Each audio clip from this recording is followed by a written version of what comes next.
When the city hands over the day does not end here with noise or announcement.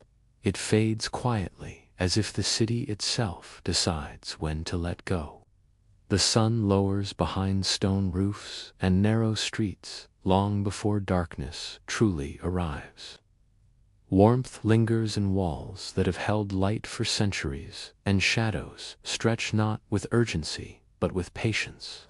This is the hour when people begin to disappear indoors, and when my presence starts to matter. I stand near the center of the city, with a long lighting pole resting against my shoulder, waiting not for darkness but for stillness, because darkness alone is not enough.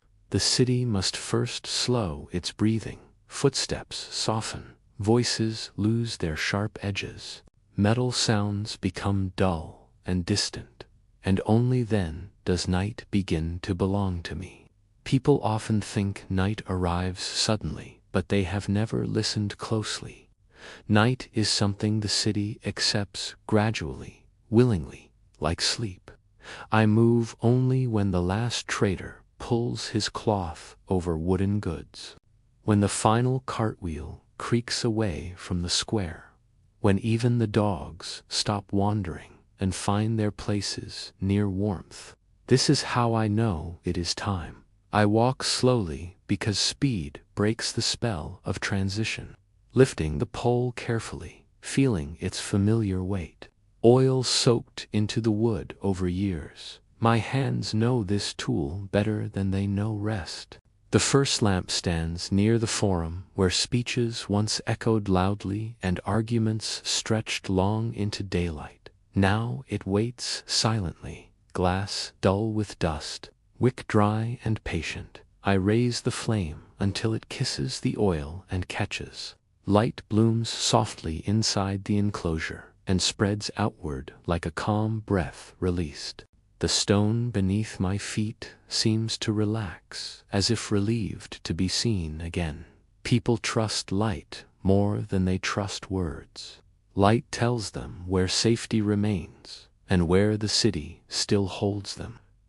I watch as a man pauses beneath the lamp, just long enough to steady himself before continuing home. He does not look at me, and I do not expect him to.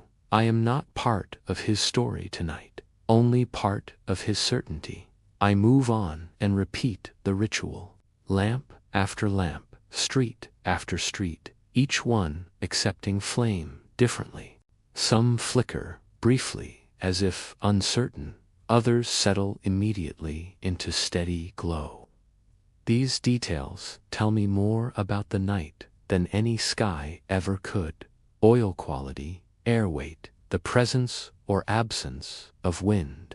Everything speaks if you let it. I pass narrow alleys where daylight never truly enters, and where walls lean inward as if sharing secrets. These places hold memory differently. Whispers cling longer here, and the light I bring does not erase darkness, but negotiates with it. People hurry through these paths during the day and avoid them at night, yet they remain part of the city's body just as much as grand roads and open squares. I light them anyway because neglect breeds fear, and fear feeds stories that do not need truth. Further along, I reach the bathhouse district, where warmth still leaks into the cooling air. Steam rises slowly and disappears into a darkening sky. Laughter from earlier hours has faded into echoes that cling briefly to stone before letting go. The lamps here glow warmer, reflecting off damp walls and tiled floors. For a moment, the night feels almost gentle, but I do not linger. Night rewards consistency, not indulgence. As I continue my round, I hear doors close softly behind me. Bolts slide into place. Wooden shutters meet stone frames. The city is sealing itself for rest. Each closure another signal that my timing is correct. I pass homes where faint firelight glows through small openings. Silhouettes move slowly inside, families settling into evening rhythms that repeat every day without question, eating, resting, breathing together. I have walked these streets so long that I can sense when something is different without seeing it. A house that remains dark when it should not. A door left ajar too late. An absence where routine once lived. These things register quietly in my mind and stay there until morning brings answers or confirms fears. Near the shrine steps, I slow without meaning to. The stone here has been worn smooth by generations who believed closeness to the ground brought closeness to the divine. Even now, people step more carefully here, as if respect has soaked into the earth itself. I light the lamp, and the flame steadies instantly. No hesitation, no struggle. Which feels like approval, even though I know better than to believe the city cares for intention. Still, there are moments when coincidence feels like companionship. Night deepens as I move toward the outer streets where walls grow thicker and sounds thinner. Beyond these boundaries lies wind and uncertainty, but inside the city remains held together by light and habit. The final lamps near the gate are always my favorite, because they mark the edge of protection. Beyond them, nothing promises safety. Inside them, the city still claims responsibility. I lift the pole one last time, and the flame catches easily, glass glowing softly against surrounding darkness. My shoulders ache now, not from effort, but from repetition, from carrying the weight of continuity, night after night.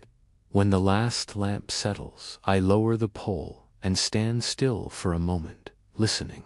There is no danger tonight, only the quiet shifting of stone, cooling beneath stars. The city has accepted the night fully, satisfied. I turn toward home, walking slowly, leaving light behind me like a trail of reassurance. Tomorrow I will return to extinguish what I have lit, because that is how balance is kept. Nothing is meant to burn forever. My life moves between lighting and unlighting, between visibility and rest, between being necessary and being invisible. And tonight, as the city sleeps wrapped in soft amber glow, I know that my footsteps have joined countless others who carried ordinary responsibility through extraordinary time. Unseen, unrecorded, but essential all the same. By the time the last lamp of the inner district settles into a steady glow, the streets begin to change in ways most people never notice. Daylight teaches streets to carry weight and speed, but night teaches them to listen. Stone becomes quieter, not empty, but attentive. Every surface absorbs sound differently after dark. Footsteps no longer echo sharply, but arrive softened, as if the city itself cushions them. I walk slowly, because rushing makes noise, and noise hides detail. The first thing the streets learn each night is patience. They stop expecting movement and begin observing it instead. A single pair of sandals crossing a square tells more in darkness than a crowd ever could in daylight. I feel this shift beneath my feet. The stone almost seems warmer where lamps have already burned, not enough to comfort the body, but enough to reassure the mind. Light does not erase night here. It negotiates with it, creating pockets where listening becomes possible. As I move deeper into residential streets, the city grows quieter, but not silent. Quiet is full when you know how to hear it. The faint scrape of wood against stone means someone is adjusting a shutter. A soft cough behind a wall means illness or smoke irritation. The rhythm of breathing through an open window tells me how many people share that room. These sounds would vanish during the day, buried under trade and argument and motion. But now they surface gently, offered rather than forced. The streets accept them without judgment. I light another lamp near a crossroads where four narrow paths meet. This place listens carefully because it must decide which sound belongs to which direction. Echoes split here and recombine strangely. Sometimes a footstep sounds closer than it is, sometimes farther. Learning this took years. Mistakes made in darkness stay with you longer than mistakes made in light. Once the flame steadies, I pause, letting the street settle around it. People often think light only helps the eyes, but it also teaches sound where to go. Illuminated air feels heavier. It carries vibration differently. Voices that pass beneath lamps seem to slow themselves unconsciously. Even arguments soften here, not because anger disappears, but because the city refuses to amplify it at night. I continue on toward the older quarter, where walls lean inward and rooftops almost touch. These streets listen more closely than others because sound has fewer places to escape. Whispers cling to stone and linger longer. Secrets live here even after speakers are gone.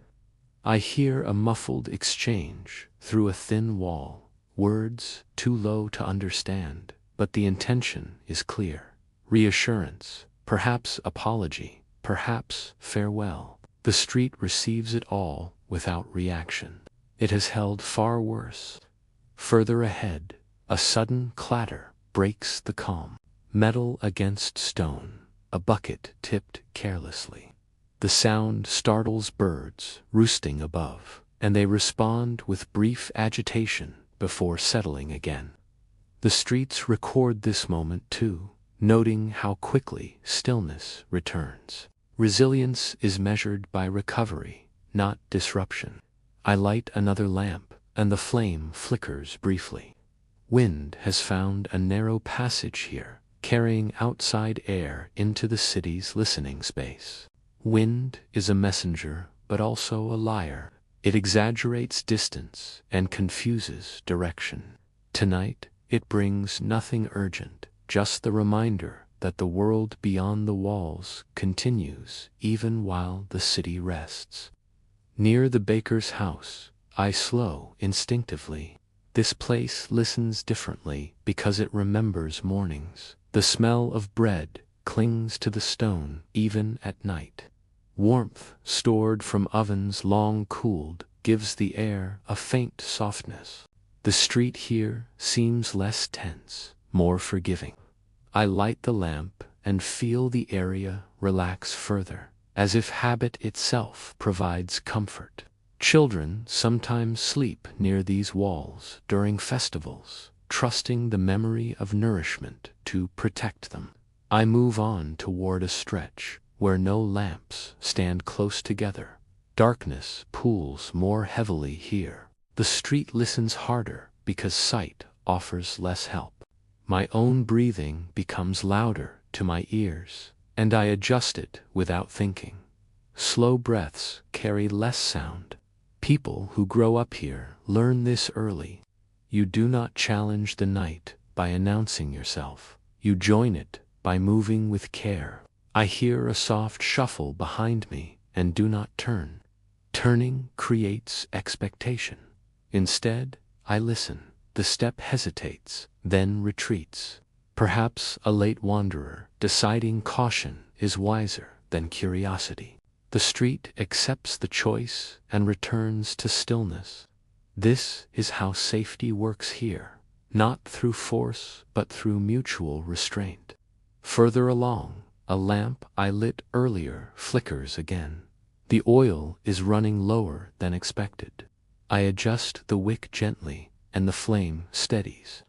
Maintenance matters at night. A small failure left unattended becomes a story by morning. I have seen fear grow from something as simple as a dark corner where light once stood. The streets remember these absences too, and they do not forget easily. Near the old well, the air changes. Dampness rises from deep stone and carries sound upward. Drops fall occasionally and echo softly, counting time in an irregular rhythm.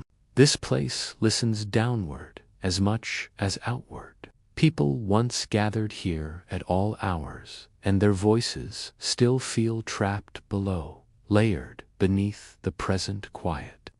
I light the lamp, and reflections dance briefly on the water far beneath the opening, light reaching where footsteps never do.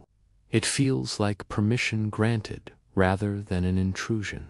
As I leave the well behind, the city grows more deeply asleep, listening now mostly to itself. The lamps form a loose constellation, guiding anyone still awake toward safety. But few remain outside. Those who do move carefully, aware that night magnifies intention. A man passes me, carrying nothing but thought. His pace is slow and deliberate. Grief moves like this, heavy but quiet. The street listens and does not interfere. I continue my round, knowing that what I witness tonight will shape how the city wakes tomorrow. Unrest leaves residue. Calm leaves space. Tonight feels balanced. As I approach the inner gate again, the lamps behind me burn steadily. No flicker, no complaint. The air has settled completely. Even the wind has chosen to wait. I stop for a moment and close my eyes, listening without sight. The city speaks clearly now, breathing evenly, holding itself together through countless small acts of attention. This is what people miss when they think safety comes from walls or guards or rules. It comes from listening, from noticing before harm announces itself, from giving the night space to speak without interruption. I turn toward home, knowing that the streets will continue listening even after I leave, recording every step, every pause, every breath, until daylight teaches them to carry weight again. And as I walk away, the sound of my sandals fades gently, not erased, but absorbed. Another small detail held carefully by stone that has learned over centuries how to listen without speaking back. When the streets finally grow confident enough to listen on their own, the homes begin their quieter work. Houses do not sleep the way people imagine. They breathe, slowly and deliberately, drawing warmth inward and releasing it in careful intervals. Each home learns its own rhythm over generations. Stone walls expand and contract almost imperceptibly. Wood beams creak, not from weakness, but from memory. I pass close enough to feel it through the soles of my feet, a gentle shift, like a chest rising beneath a blanket. Homes in this city were built to survive nights longer than fear. Their thickness is not decoration, but patience turned into architecture. Inside them, families settle into layers, bodies closest together near the fire, elders nearest the walls, where cold teaches bones humility, children tucked between warmth and breath. Every home breathes differently depending on who is inside. A house with illness exhales sharply, restless and uneven. A house with new life breathes shallow at first, then deepens as confidence grows. A house with grief barely breathes at all, holding air as if afraid to let memory escape. I know these patterns without seeing them. Years of walking have taught me to read the invisible. I light a lamp near a cluster of homes pressed tightly together. This area always breathes as one. Shared walls pass warmth sideways, murmurs cross boundaries unintentionally. Lives overlap gently in darkness. A cough in one room sends reassurance through another. A whispered prayer travels further than intended. The lamp steadies, and the breathing synchronizes, People sleep better when they know light stands watch nearby, even if they never see it. Inside one house, a woman shifts on her mat, the sound of straw compressing beneath her weight. She exhales slowly afterward, finding comfort again.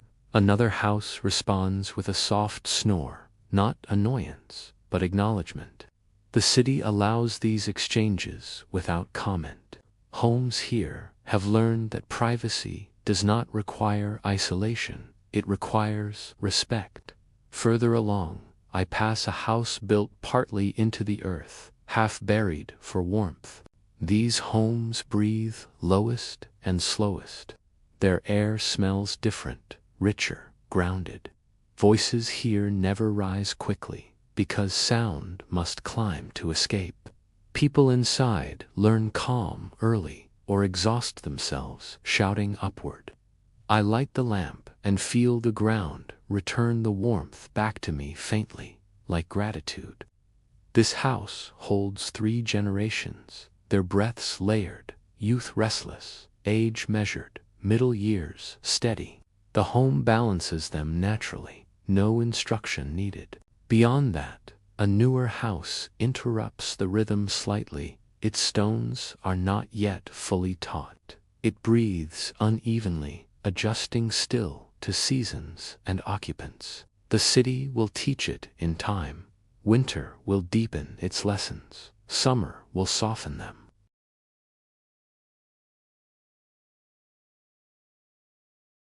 I hear a faint lullaby drift through a shuttered window. Barely sound at all, more vibration than melody.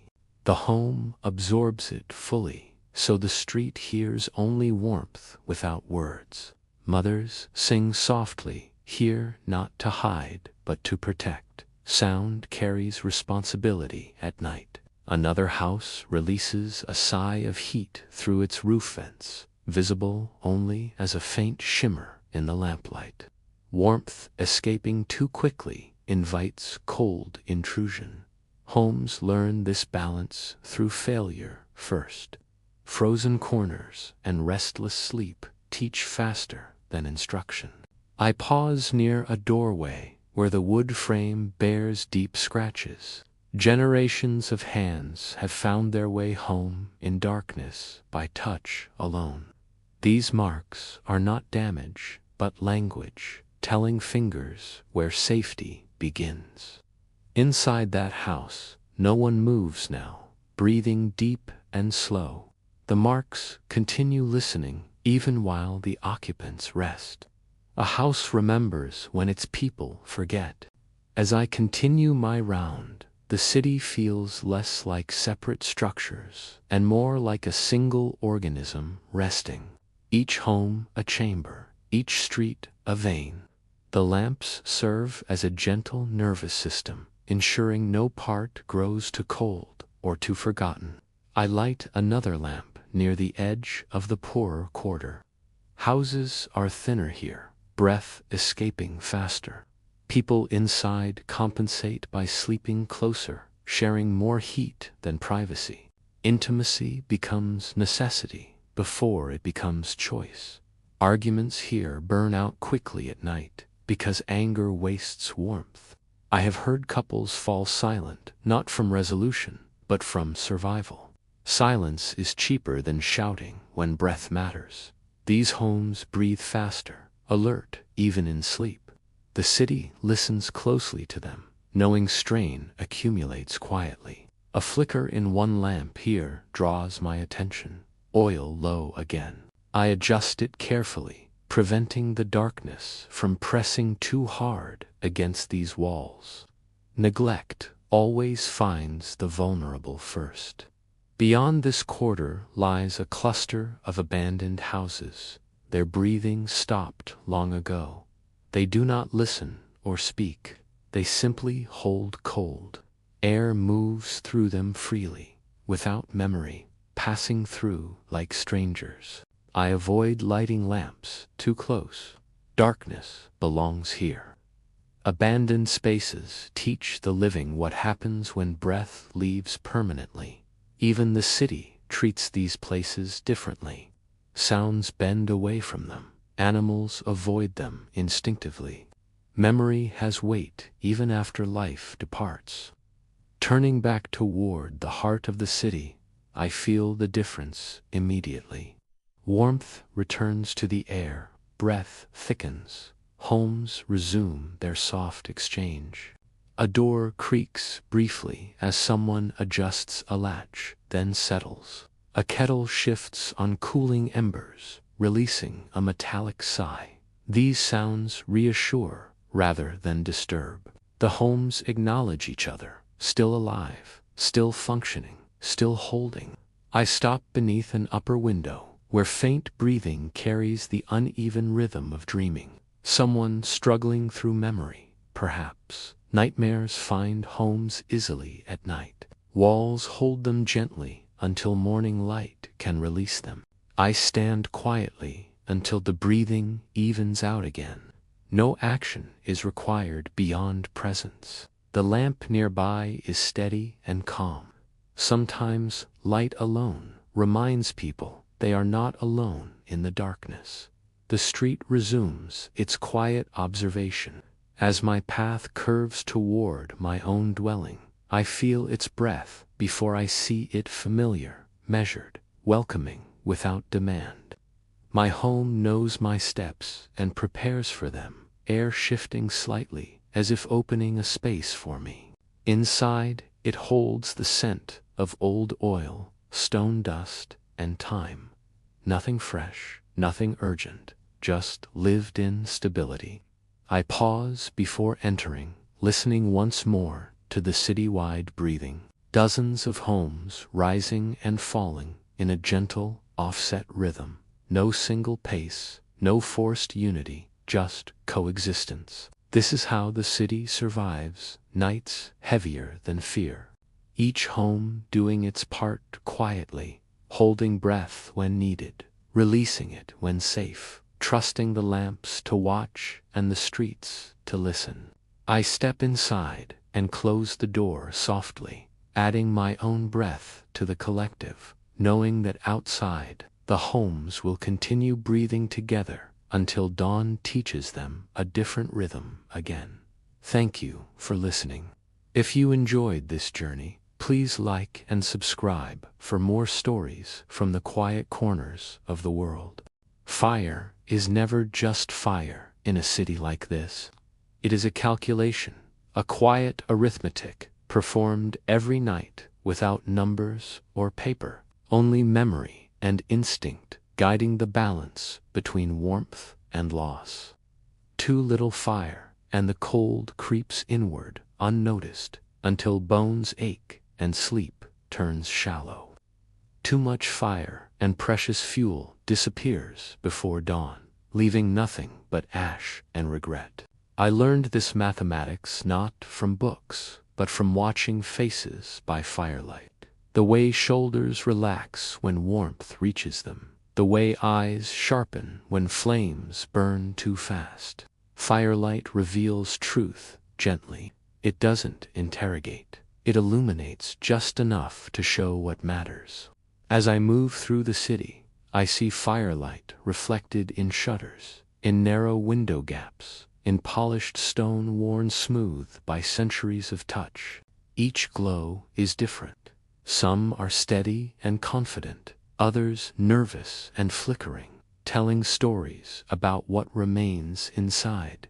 A household with plenty burns slowly, content to let embers do the work. A household, counting its last bundles, feeds the flame carefully, one thin stick at a time, listening closely to how quickly it responds. The city reads these signals without judgment. It has seen every version of scarcity and abundance. It knows neither lasts forever. I light a lamp near a public hearth, where travelers sometimes gather in warmer months.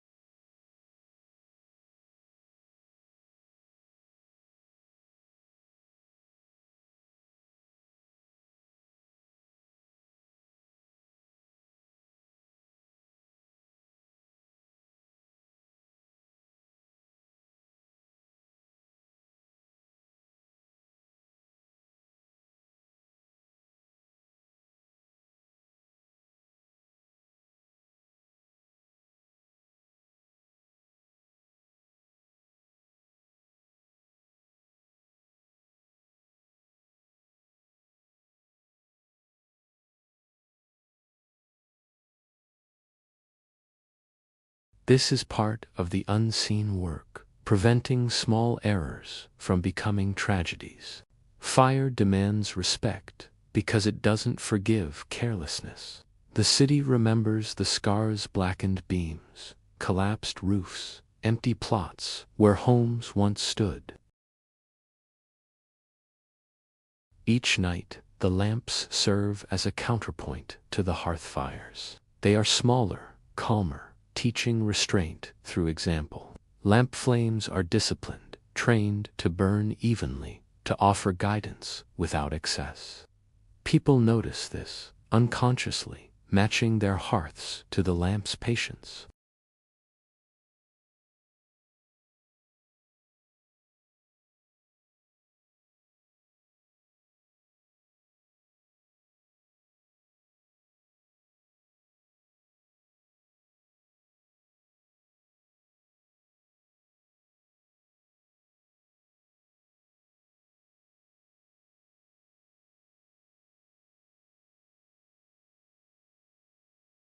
The fire sits at the center of these equations, its position chosen with care to distribute warmth without wasting it upward.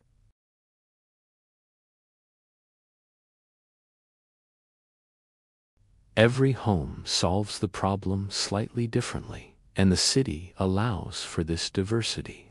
No single solution fits all structures or all families. I pass through a narrow lane where houses share a single chimney stack. Smoke from multiple hearths merges above before drifting a Waco operation made visible. Each fire contributes a fraction to the whole, reducing individual loss. These arrangements were born from hardship and refined by survival. Fire teaches collaboration better than any law ever could. As I continue my round, I feel the temperature change subtly between districts.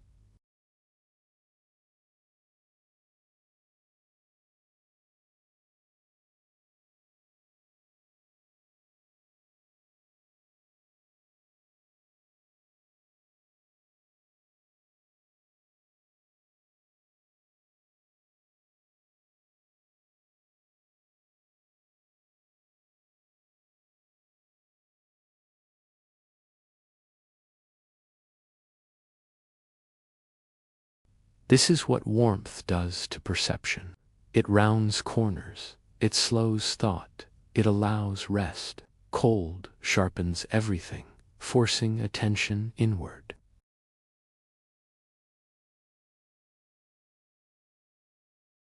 The city thrives on this tension, with neither extreme allowed to dominate.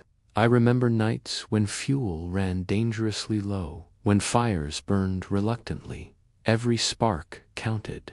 Those nights taught me the true cost of warmth, not measured in wood, but in choices. Who eats less so the fire can burn longer? Who sleeps closer to the drafts so elders remain comfortable? These decisions are rarely spoken aloud. Firelight witnesses them silently, honoring sacrifice without recording names. I pass a home where a single candle burns instead of a hearth, a sign of extreme conservation. The flame is barely bright enough to define faces, but it still offers psychological warmth. Sometimes, light matters more than heat.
I feel this in my own body, my shoulders loosening, my breath slowing, even my steps soften.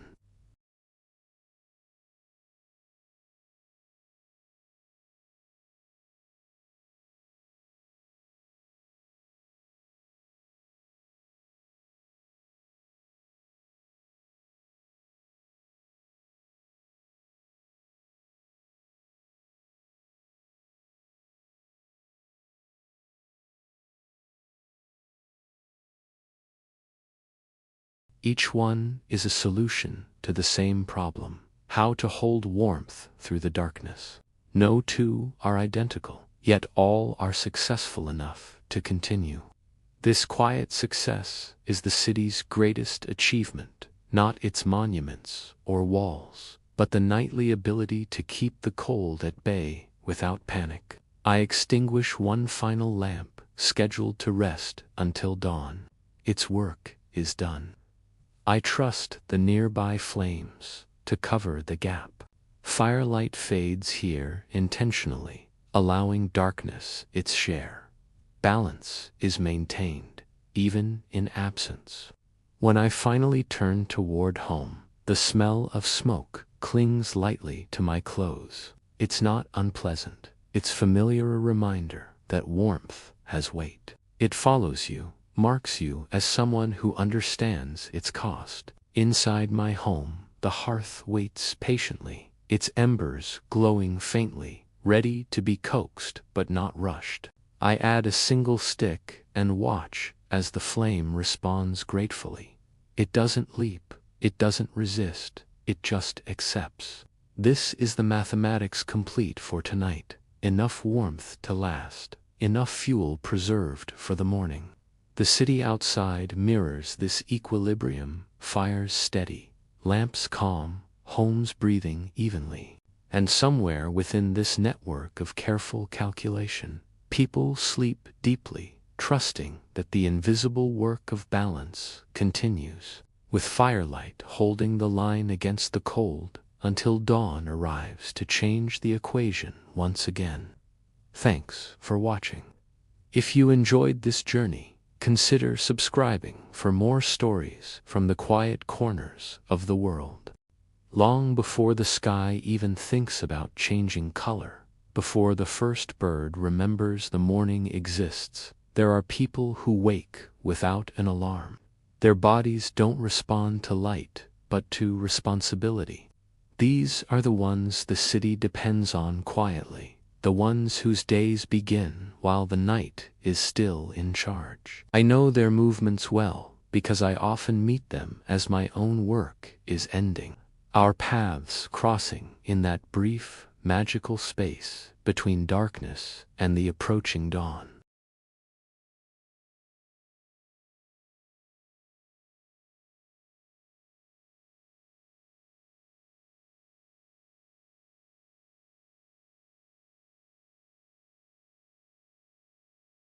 I see them emerge from homes, still deep in sleep, doors opening just enough to release a sliver of warmth before sealing it away again, their breath clouding faintly in the cold air.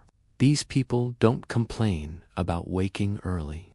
Complaining wastes energy, and their energy is saved for endurance.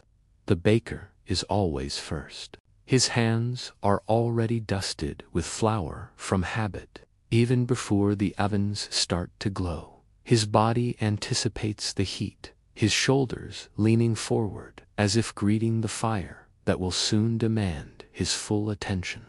He gives me a quick nod as he passes, our acknowledgement brief but complete. The miller follows a little later, his pace slower but heavier, his muscles already engaged.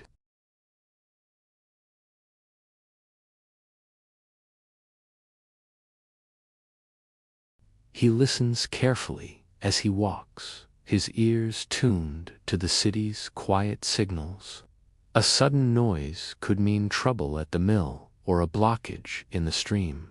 For those whose labor depends on flow, vigilance begins long before sunrise.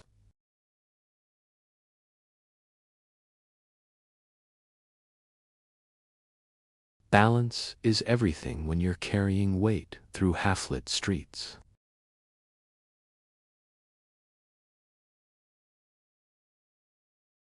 They speak very little, saving their words for daylight when voices cost less. The city listens to them closely because water determines survival as much as fire. Their presence is a quiet reassurance that the morning will arrive prepared, not surprised.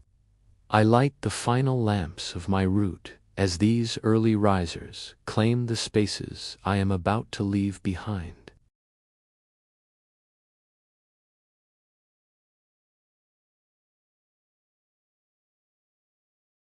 There's no ceremony for this exchange, only the silent ritual of habit.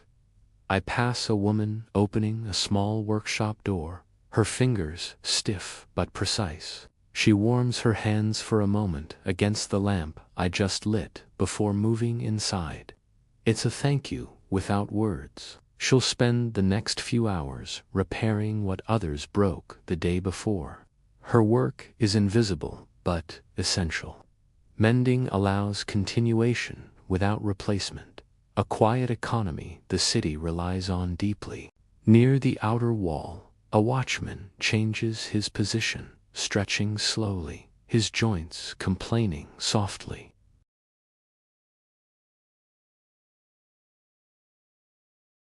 His success is measured by its absence. He greets the approaching dawn with relief, not pride, knowing his reward is rest, not recognition.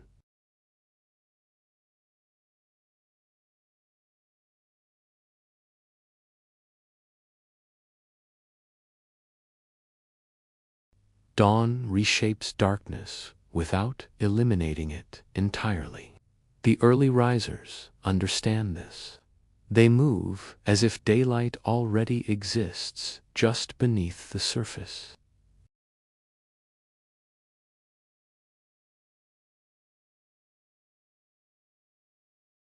Wood being stacked, tools being adjusted, doors being opened fully for the first time since night fell. These noises aren't careless, they're measured. Each person is careful not to wake the city too abruptly.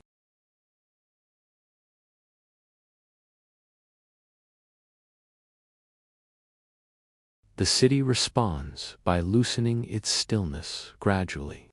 Echoes travel further now as sound regains its confidence. I meet a man carrying empty baskets, his load light now but symbolic. At this hour, preparation matters more than completion. He pauses briefly under a lamp and closes his eyes, collecting himself, his fatigue visible but controlled. Waking early teaches a discipline that instruction never could. You learn what is necessary and discard what is not. The street beneath us has begun to cool unevenly. Stones that held the night's warmth release it reluctantly. Those closer to the walls stay warmer longer. The early risers adjust their paths accordingly, choosing comfort without thinking, a habit refined by countless mornings. Near the grain store, a small group gathers, exchanging supplies and information in murmured tones. News spreads differently before dawn, stripped of drama and focused on logistics. Who needs help? What failed overnight? Where does attention need to go first?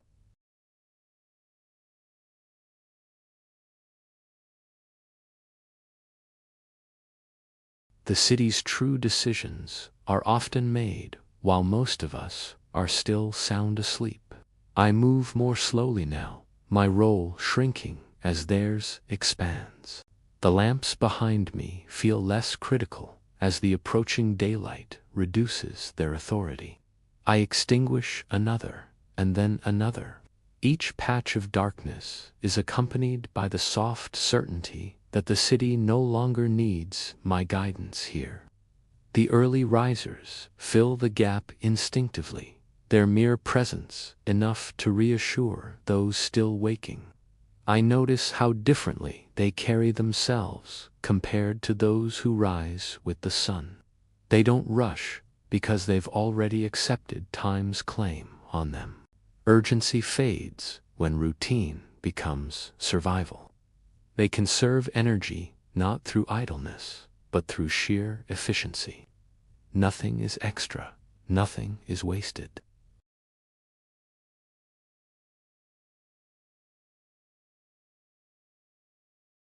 The older man beside him silently adjusts the load they're carrying, a lesson delivered through action, not words. Dawn teaches best through example. Further along, I smell the first hint of bread warming in an oven, a promise carried gently on the cooling air.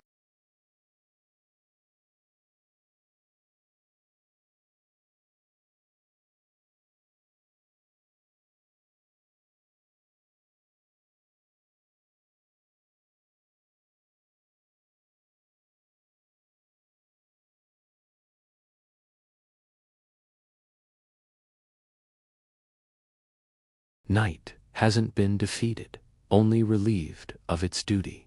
The people who wake before dawn are now carrying the city forward.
There are parts of the city that never ask to be noticed.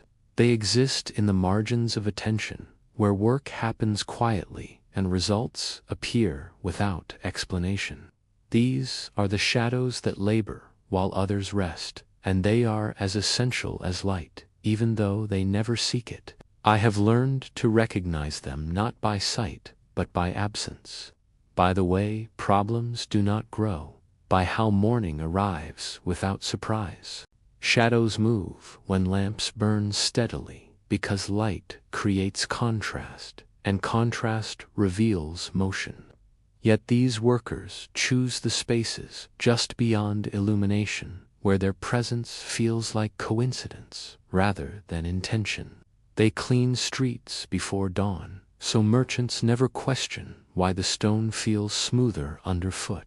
They repair cracks in walls while people sleep, so collapses never become conversations. They carry waste away silently, so illness does not announce itself weeks later. The city relies on this invisible rhythm more than on any decree. I pass a narrow passage where moisture gathers between stones. Here, someone has already cleared the debris that would have frozen overnight, preventing damage that no one would have traced back to this moment. I know this because the air smells faintly disturbed, fresh stone dust mixing with dampness, a sign of recent intervention. These shadows work without gratitude, because gratitude slows them. Recognition demands explanation, and explanation wastes time better spent preventing the next failure. I light a lamp nearby, not to reveal them, but to protect their work. Light discourages interference, allowing repairs to settle undisturbed. As I continue my route, I notice a door hinge newly quieted, its earlier complaint silenced with oil applied at just the right angle. The door will open smoothly for years now, and no one will remember it ever creaked. This is the success these workers aim for, to erase their own necessity through effectiveness. Deeper in the city, I feel a subtle change in footing where a loose stone has been reset. The ground feels more confident, less apologetic. A passerby would never stop to consider why, but I do, because I know how easily neglect accumulates into danger. Shadows understand accumulation better than anyone. They see how small issues stack quietly until a collapse feels sudden but was actually prepared over time. They interrupt these chains without ceremony. I hear a faint scrape behind a wall, controlled and rhythmic, not a thief, but a repairer, adjusting supports where rot once began.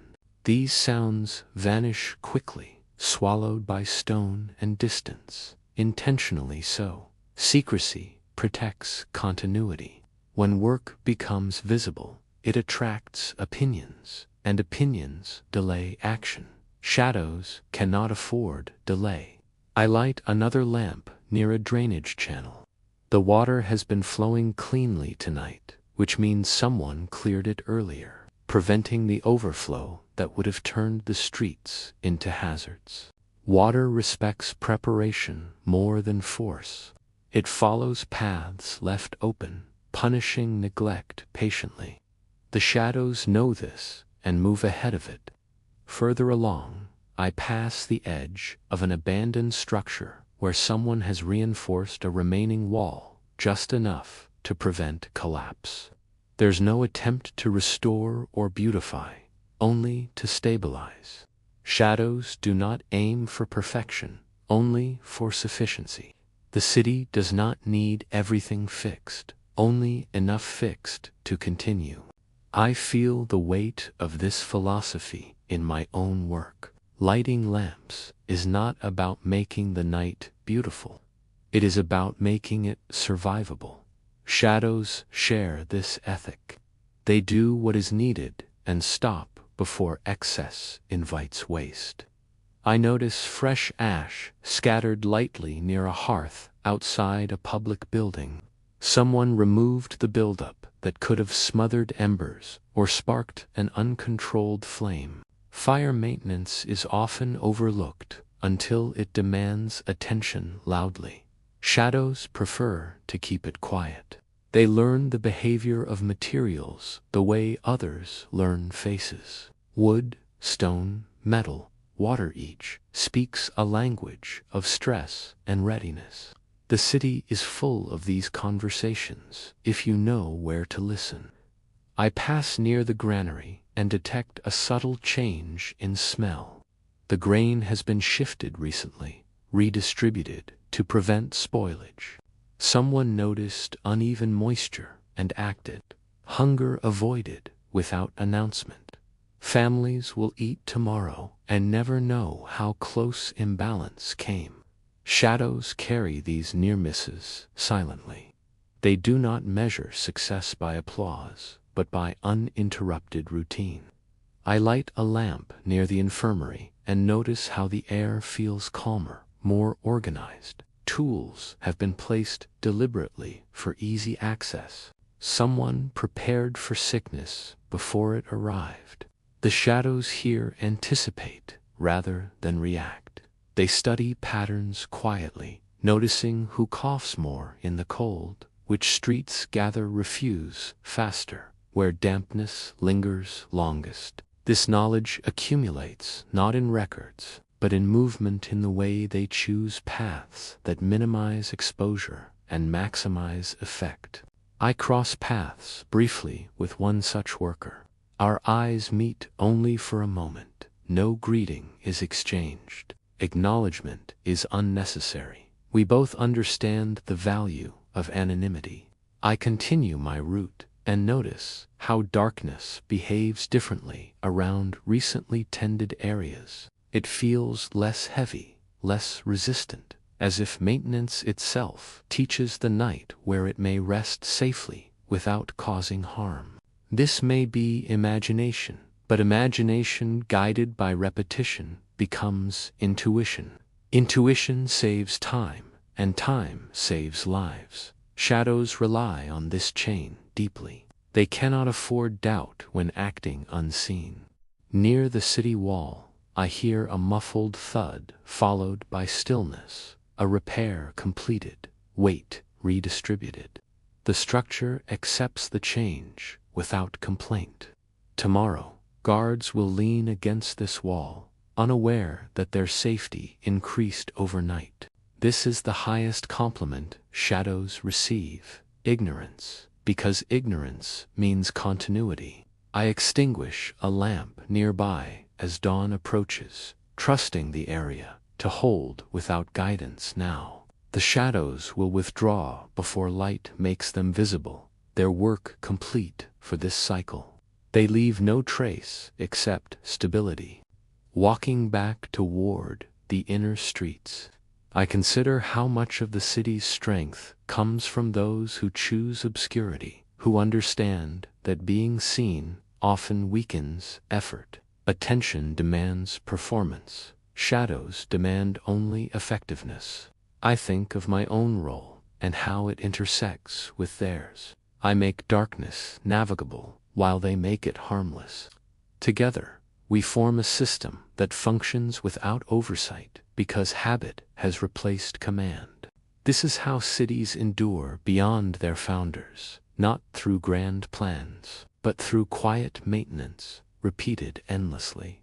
As I near home, the lamps behind me burn steadily. The streets are calm, the homes breathing evenly. And somewhere within these spaces, the shadows have already begun to disappear, blending back into walls and doorways, returning to anonymity until the next imbalance calls them forth. I step inside and rest, knowing that while my work pauses, theirs never truly stops. It only shifts form, waiting patiently in the margins, ready to act again without asking to be known. Thank you for watching. If this story resonated with you, consider subscribing for more. Stone remembers everything. Not loudly, not dramatically, but patiently, layer by layer, pressure by pressure, season after season. The city is built on memory, hardened into shape. Every wall carries the weight of years without complaint. And as I walk my nightly route, I feel that weight beneath my feet. The stones respond differently depending on where I step. Some are firm with confidence earned through centuries. Others are slightly hesitant where time has tested them harder. Stone doesn't fail suddenly. It gives warnings long before collapse, small shifts, faint sounds, hairline fractures that whisper instead of scream. Most people never hear these warnings because they rush, but I move slowly, listening with my whole body, the way one listens to an old friend whose voice has softened with age. I light a lamp near a corner where a building leans almost imperceptibly. It's not enough to alarm, just enough to acknowledge gravity's patience. Time presses downward without a hurry. It doesn't need force, only persistence. This wall has held for generations because it learned how to distribute weight, its stones leaning into each other, like elders sharing burdens. Each piece knows exactly how much to carry, but even wisdom erodes eventually. Frost enters, seams, moisture expands, heat contracts. The conversation between stone and weather never ends. Tonight, the cold has settled deep, tightening surfaces, making everything feel slightly more brittle. I adjust the lamp to reduce shadow stress on the wall. light can warm unevenly, creating expansion where none is needed. Small decisions matter here. The city survives through thousands of these invisible choices. I pass an archway, worn smooth by hands that no longer exist, the stone polished by touch rather than tools. Generations passing through without realizing they are shaping history physically. Stone accepts this quietly. It doesn't resist being changed, only sudden change. It prefers slow influence, the kind that teaches balance. I stop near a stairwell where the steps have hollowed in the center, feet choosing the same path for centuries because comfort becomes tradition. The stone here has learned to curve around human habit, becoming softer where weight repeats. This isn't weakness, but adaptation. Structures that refuse to adapt break sooner. The city's oldest stones are its most flexible in spirit, though rigid in form. They know when to hold firm and when to allow subtle give. Further along, I notice a patch where newer stone meets old. The joint is slightly awkward, still learning how to share the load. Time will train it, but only if stress is managed. The shadows likely reinforced this seam earlier, adding support without announcing it. The city grows strongest where generations overlap, where old knowledge guides new material. I place a lamp nearby, not for visibility, but for temperature consistency. Warmth must spread evenly or risk cracking prideful surfaces. Stone teaches humility. Nothing resists time forever, but resistance delays collapse long enough for meaning to accumulate. I think of names forgotten but whose weight still presses here. Masons who placed these blocks, never imagining I would notice their work centuries later. Yet here I am, feeling their decisions through the soles of my boots. Stone carries intention long after memory fades. I walk beside the city wall and rest my hand briefly against it, feeling a cold seep through its layers. It's not an empty cold, but a dense one, like compressed history. This wall has stopped invasions, held back floods, listened to arguments, shouted and whispered. Stone doesn't judge, it absorbs. Pressure enters and becomes structure. Cracks appear only where pressure was uneven. Imbalance is what breaks cities, not time itself. Time simply reveals imbalance eventually. I move toward a plaza where paving stones shift subtly under the temperature change. Here, someone replaced a block recently. I can tell because it listens differently, still alert, not yet tired. It will learn. Every stone begins alert, then relaxes into endurance, just like people. I adjust the lamp to minimize contrast so shadows don't exaggerate flaws. Fear grows where darkness exaggerates weakness. Calm lighting allows the stone to rest. The city breathes through its materials. Expansion and contraction are like lungs responding to the seasons. Winter tightens everything. Summer loosens it again. Stone survives by accepting both. I hear a faint echo where sound should be dull, indicating a hollow beneath. Not dangerous yet, but noted. The shadows will address it soon. They understand that stone prefers prevention to repair, filling voids before collapse demands attention. I continue along a narrow street where the walls lean inward slightly, creating a sense of intimacy. Pressure balanced through shared dependence. These buildings survive because none of them stand alone. Isolation weakens structure. Community strengthens it. The city learned this lesson long before people gave it words. Stone demonstrates it daily, carrying weight collectively, distributing stress through contact. I light another lamp and feel how the glow reveals texture without accusation. Light doesn't need to expose every flaw, only enough to navigate safely. Stone doesn't demand perfection, only respect for its limits. I pass beneath a bridge arch and listen to how the sound thickens, stone curving acoustics inward, concentrating presence. Here, time feels heavier. Echoes linger longer, as if voices once spoken still wait for a response. I move gently, aware that abrupt motion startles old structures. They prefer predictability, rhythm, consistency, like all things that endure. Near the river wall, the stone is damp, water constantly negotiating boundaries. The wall holds because it yields microscopically, letting moisture pass without surrendering its form. Rigidity would cause fracture here. Flexibility preserves shape. The city learned long ago that strength without adaptability is fragile. Stone teaches this truth silently.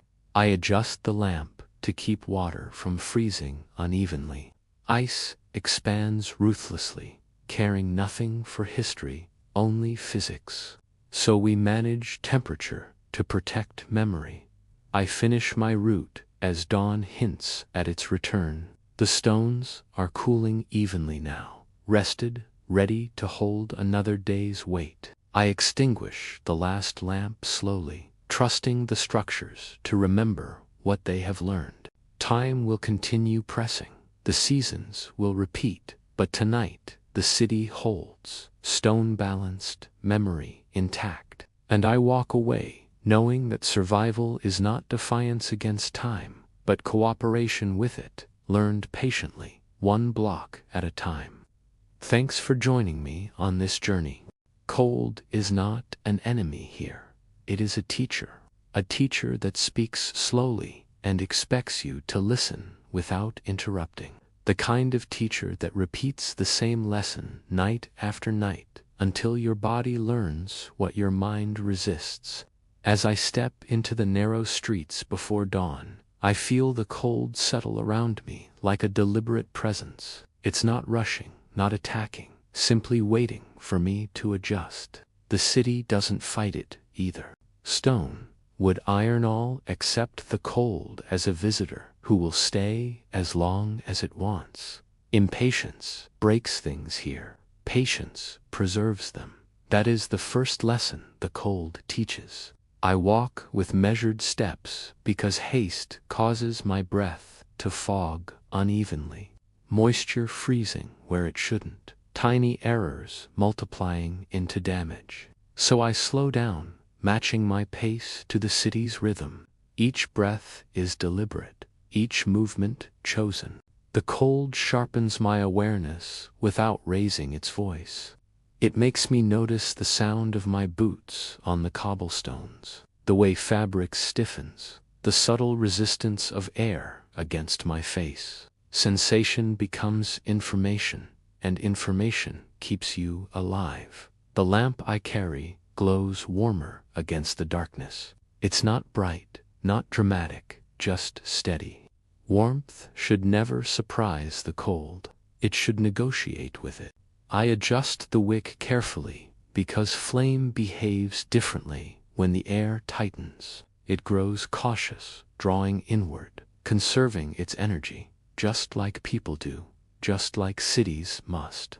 I move past shuttered windows, where frost patterns form slow geometries, nature drawing maps no one will read. But they exist anyway, proof that the cold is never idle. It works constantly, quietly, reshaping surfaces, molecule by molecule. Those who rush through winter never see this work. They only complain about the discomfort. But here, discomfort is instruction. The cold teaches restraint. It punishes excess immediately. Too much water freezes and splits stone. Too much heat cracks it. Balance is survival. The city learned this long before I was born, and that is why it still stands. I pause at a corner, where the wind funnels sharply. This place demands respect. Lamps placed poorly here once shattered glass decades ago, so now we angle them carefully, guiding warmth without provoking turbulence. The cold remembers mistakes longer than people do. It keeps records in fractures and scars. I pass a well capped tightly against freezing. Water here is precious, not because it is rare, but because it is vulnerable. The cold turns abundance into danger very quickly. People learned to protect what sustains them by slowing everything down. Tasks take longer here, but they last longer too. Efficiency is measured differently, not by speed, but by endurance. The cold trains muscles and minds to accept delay without frustration. Waiting becomes productive. It prevents waste. I think of voices that once cursed the cold loudly and left the city soon after. Impatience drove them away. Those who remained learned another language, one made of pauses, of planning, of letting things unfold at their own pace. Even grief moves slower here. It freezes before it can overflow, allowing people to hold it gently until it softens enough to release. The city absorbs sorrow the way it absorbs cold, gradually, evenly, never letting pressure concentrate too sharply in one place. I light a lamp near a doorway where frost creeps inward, sealing gaps carefully with just enough warmth to prevent expansion. Too much heat would cause a rapid thaw and refreeze, cracking the wood. So again, patience, always patience. The cold rewards those who anticipate rather than react. I walk along the outer wall where the wind is strongest. The stones here feel different, tighter, their surfaces smoothed by decades of abrasion. They have learned to let cold pass through without clinging to it. Resistance creates brittleness, but acceptance creates strength. The city mirrors this lesson in its people. Voices are low, gestures are economical, nothing is wasted. The cold demands honesty. Pretenses freeze and shatter quickly. You cannot fake resilience here. It must be practiced daily. I stop to listen. The cold alters sound, compressing it, carrying it farther in some directions, swallowing it in others. A distant footstep echoes strangely, more a warning than a greeting. Sound becomes another signal to interpret.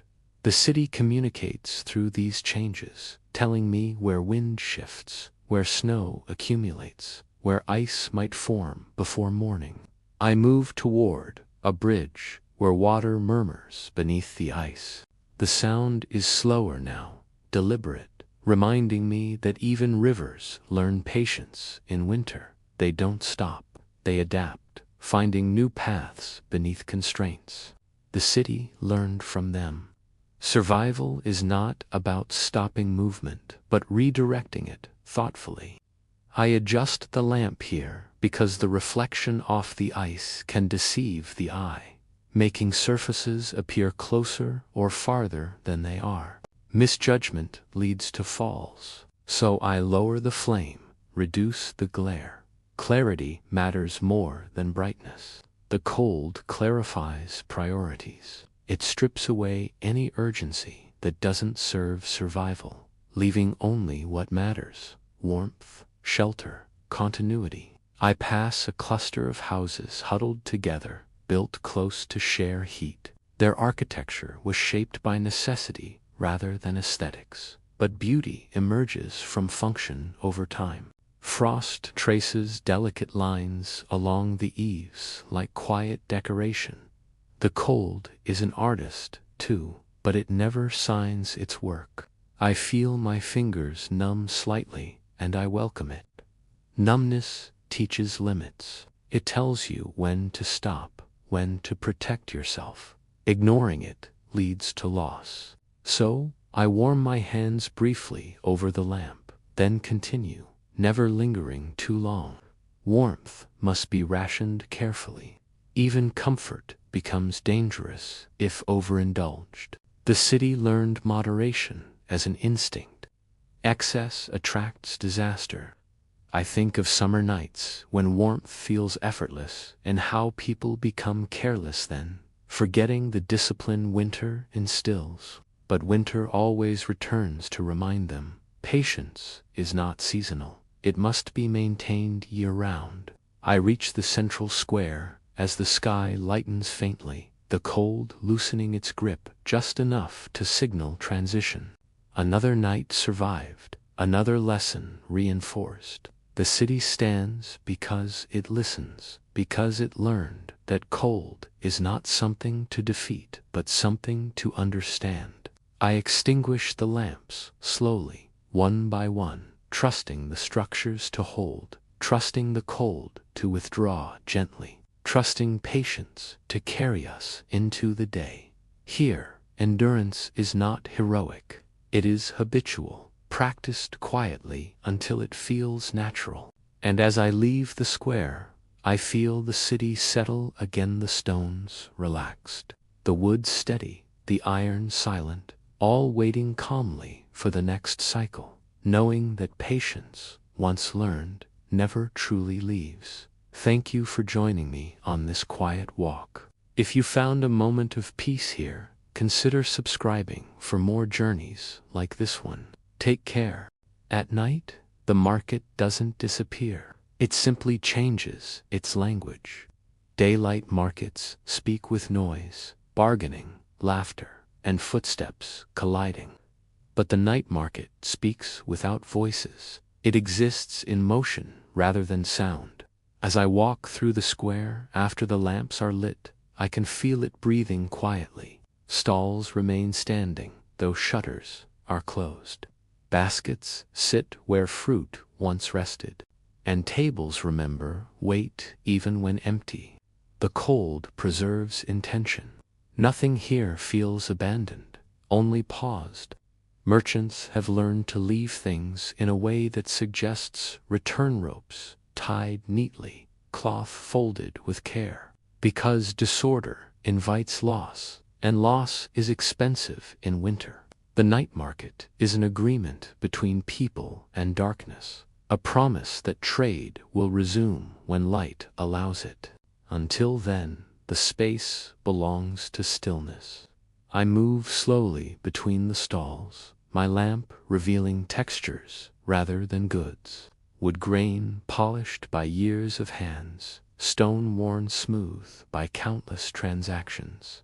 The city keeps its memory in surfaces. You can read its economy by touch alone. I pass the butcher's block, clean now, pale in the cold. It holds no blood at night. Night is for rest, even for tools. Knives sleep wrapped carefully, and hunger waits until morning. The cold enforces schedules more strictly than any law. The night market teaches restraint. You can't buy what you want whenever you want. Here, desire learns patience. I reach the fish stalls near the river's edge. Ice glistens faintly where water was laid out just hours ago. Merchants rely on the cold to preserve what they cannot watch. Trust replaces constant supervision. The city trusts the cold to guard its goods, and the cold accepts this role with indifference. It guards by making theft uncomfortable. Fingers stiffen quickly, breath betrays movement, and silence amplifies presence. Criminals learn that noise is unavoidable here. Even caution leaves traces.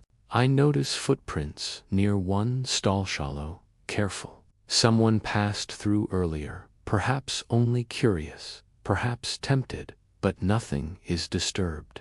The night market discourages impulse. Temptation fades when consequences feel immediate. I continue along the grain seller's row. Sacks are stacked tight, browned with rope, thickened by frost. Grain waits patiently. It doesn't spoil easily in the cold. It understands time differently, seasons rather than hours. People here learn from the grain. They plan in months, not moments.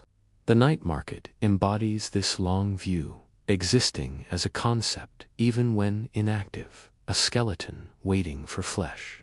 I pause near the spice merchant's stall. The air here carries faint traces, even now dried warmth trapped in fibers. Cinnamon, resin, faraway heat, sleeping until morning. These smells feel louder at night because nothing competes with them. Silence amplifies subtlety, and the mind fills the gaps with imagination. Markets at night become places of memory. I recall faces, gestures, deals struck weeks ago. The city remembers transactions as relationships rather than numbers. The cold keeps records better than paper. It freezes habits into place. People return to the same stalls because trust survives winter better than novelty. I walk toward the cloth seller's area. Bolts are wrapped tightly, their colors hidden to protect them from frost bleaching. Night protects beauty by concealing it. Exposure is a summer privilege. Winter favors preservation over display. The market reflects this philosophy. Nothing shouts, everything waits. I notice how the lamps create islands of visibility. Between them, darkness holds space, not empty, simply unlit. The market at night is a map of potential rather than activity. Each stall a promise deferred. This teaches people to live with anticipation without anxiety. Tomorrow is assumed but not demanded. The cold encourages humility. You prepare, but you do not control outcomes. I think of travelers who arrive expecting commerce at all hours and feel unsettled by the quiet. They misinterpret silence as absence, but absence is rare here. Presence just changes form. The night market is present in the way a sleeping animal is present. I hear fabric shift somewhere. Not a voice, not a step, just material responding to the wind. Even objects participate in the night's conversation. Everything listens. Nothing interrupts. I reach the central fountain, frozen now.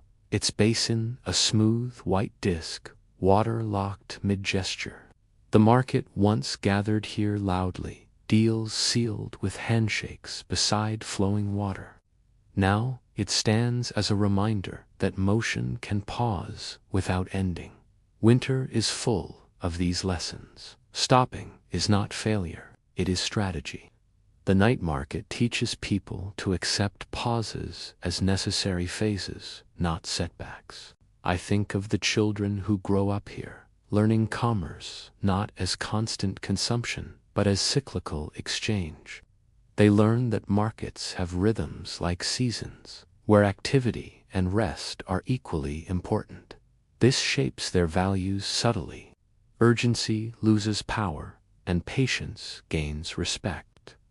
I adjust a lamp near the edge where shadow thickens, ensuring the pathways remain visible.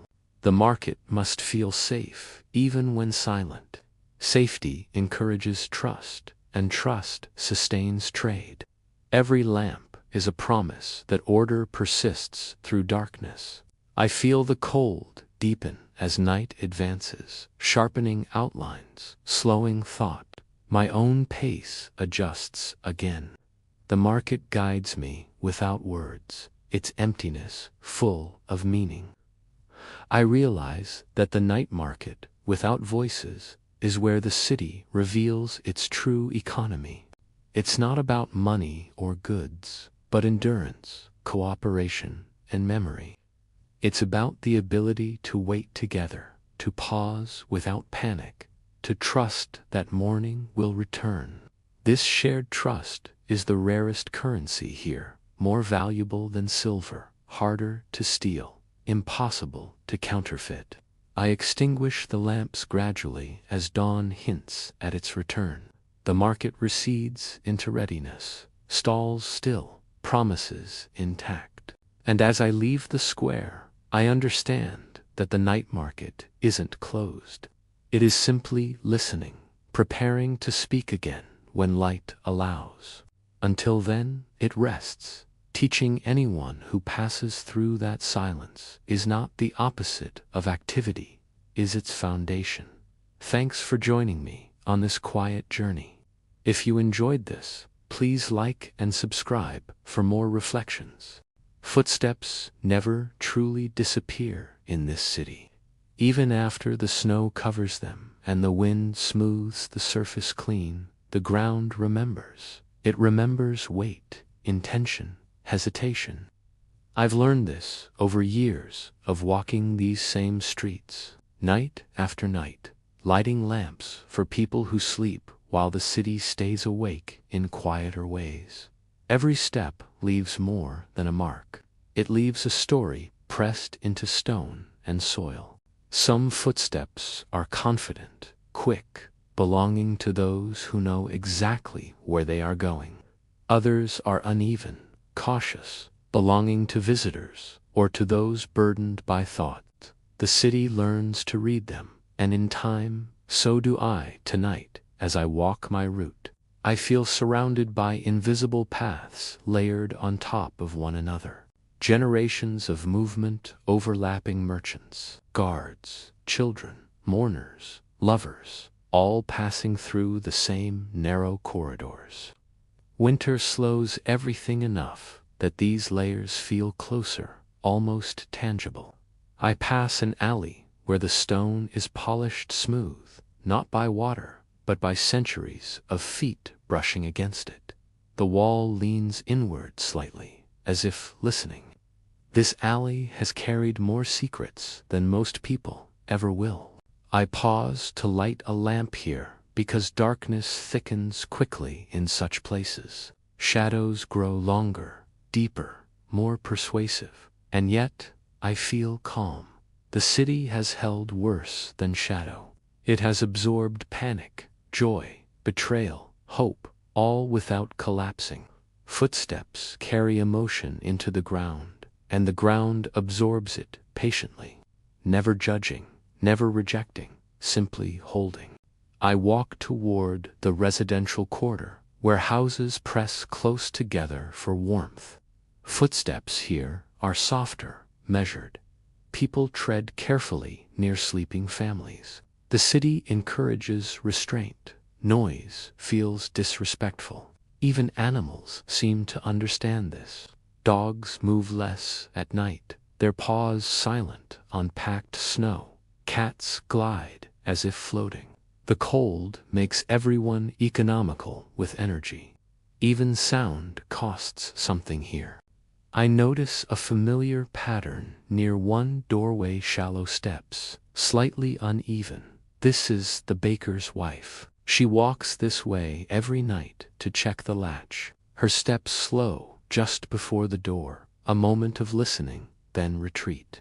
The city remembers her rhythm. I remember it too. Routines imprint themselves deeply when repeated in cold. They become survival habits. Winter turns repetition into comfort. Footsteps become reassurance, proof that life continues despite the harshness. I move on toward the old road that leads to the river. Fewer people walk here now, but the ground still tells stories. Heavier prints from carts long gone, wide marks where wheels once cut through mud that later froze. These are ancient footsteps, no longer attached to names, but still present. The city does not erase history, it layers it. I feel smaller when I think about this, but also steadier. My own steps, joining something far larger, far older. The cold simplifies identity. You are not unique here. You are continuous, another presence contributing to the whole. I light another lamp near a bend where travelers often hesitate, unsure which path leads home. The light guides without instruction. Footsteps respond instinctively, turning toward warmth, toward clarity. The city assists movement subtly, never forcing, always suggesting. I hear a single step behind me, slow, deliberate, not threatening, not hurried. Someone else is awake, sharing the night. We do not speak. Footsteps pass each other with mutual acknowledgement. Silence allows respect without explanation. The sound fades, absorbed quickly by snow and cold air, but the city keeps it. It always does.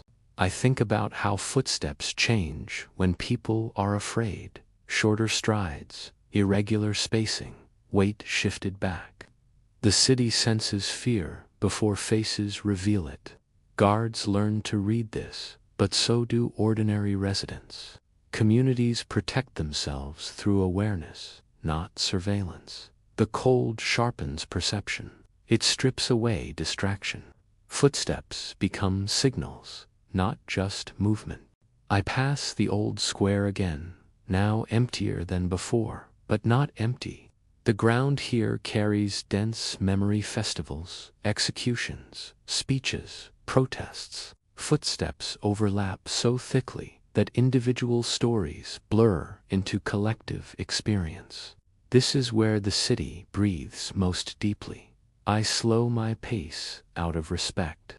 Some places demand it. The cold enforces reverence, lingering to long chills, the bones encouraging humility.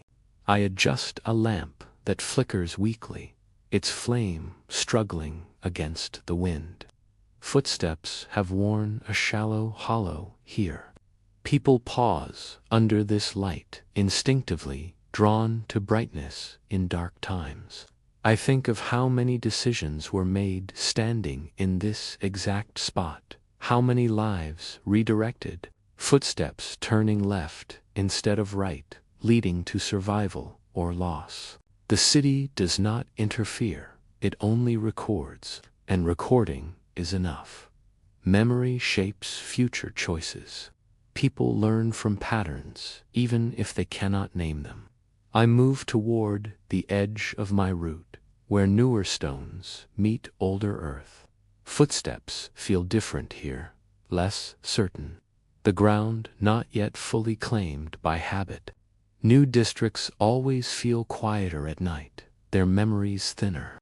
But winter accelerates familiarity. Hardship bonds people quickly. Soon, these paths will feel just as heavy with meaning. I light lamps anyway, anticipating the future. Light prepares the ground for memory. People walk more confidently where they can see. Confidence leads to repetition. Repetition creates an imprint. This is how cities grow, not by walls or laws, but by footsteps repeated until the ground accepts them. I reflect on my own path, how my steps have become predictable, my route known even to those who never see me. Children leave notes for the lamplighter, trusting I will pass. Trust follows patterns, patterns follow footsteps. I am part of the city's memory now, whether I intend to be or not. The cold makes this unavoidable. Nothing moves quickly enough to escape being noticed. I feel the night deepening again, the silence thickening. Footsteps are fewer now, but more significant. Each one stands out, carries weight. I reach the final lamp of my route. The city feels settled, no restless pacing, no erratic movement. This is a good night. Footsteps align with expectation. Nothing demands intervention. I extinguish my own lamp slowly, feeling the familiar heaviness of completion. As I turn back toward home, my steps join the countless others layered beneath me, indistinguishable yet essential. The city remembers them all.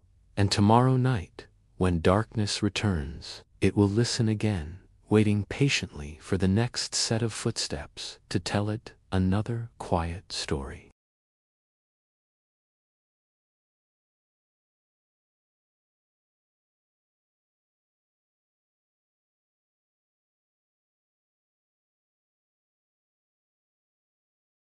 I learned this long ago while walking my nightly route. Every window holds a quiet agreement between inside and outside, between warmth and frost, between life and the dark streets that carry it forward. As I move beneath them tonight, I notice how differently they glow. Some steady and warm, others faint and tired. Some completely dark, yet still present, watching without seeing. Windows are eyes that do not judge. They do not demand explanation. They simply exist as openings, reminders that someone is inside, breathing, waiting, enduring. I pass beneath a row of houses where the windows sit low, almost level with the street. This is where older residents live, those who do not climb stairs easily. Their windows glow softly behind thick cloth, shadows moving slowly within careful movements, measured energy. Winter teaches conservation. I light a lamp nearby. The flame reflects faintly in the glass, two small points of light meeting briefly. The city greeting itself. Windows here are rarely opened fully. Cold air carries too much risk. Instead, people listen through them, learn the language of sound, muffled by glass and fabric. A footstep outside, a cough inside, a pause that signals sleep. The city becomes a network of awareness without exposure, privacy preserved by distance, connection maintained by light. I think about how windows reveal time differently at night. A flicker means someone is still awake, perhaps worrying, perhaps working. A steady glow means rest. A sudden darkening means sleep has claimed another household. The city reads these signs instinctively, no announcements needed. Patterns form quietly. Tonight, the pattern feels calm. Windows dimming one by one, the rhythm slow and unforced. I move toward the market quarter where windows sit higher, above stalls and storage rooms. These windows glow brighter. Merchants often sleep late, counting inventories in their minds, planning routes and prices. Even in winter, trade does not fully stop, it adapts. Windows here shine with a sharper light, reflecting ambition more than comfort. I adjust a lamp beneath them. The light steadies. Commerce sleeps lightly, always ready to wake. Further on, the windows thin out, replaced by stone walls and narrow slits. This is the old administrative quarter, buildings designed more for authority than warmth. Their windows do not glow often. When they do, it is sharp, purposeful, signaling work done late, decisions made quietly. The city feels different here, colder somehow, even when lamps burn bright. Stone remembers power differently than wood. Windows here do not watch kindly.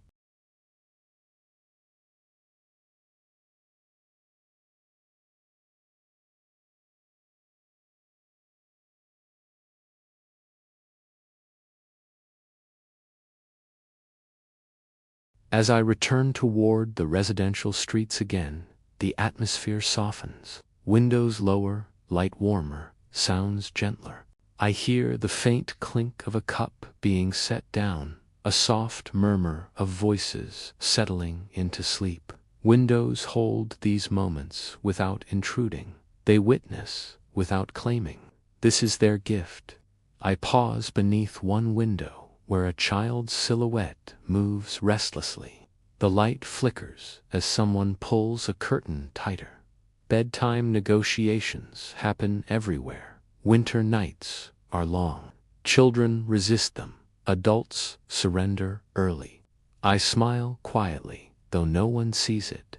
Windows remind me that even when streets are empty, life continues layered behind walls, unseen but steady.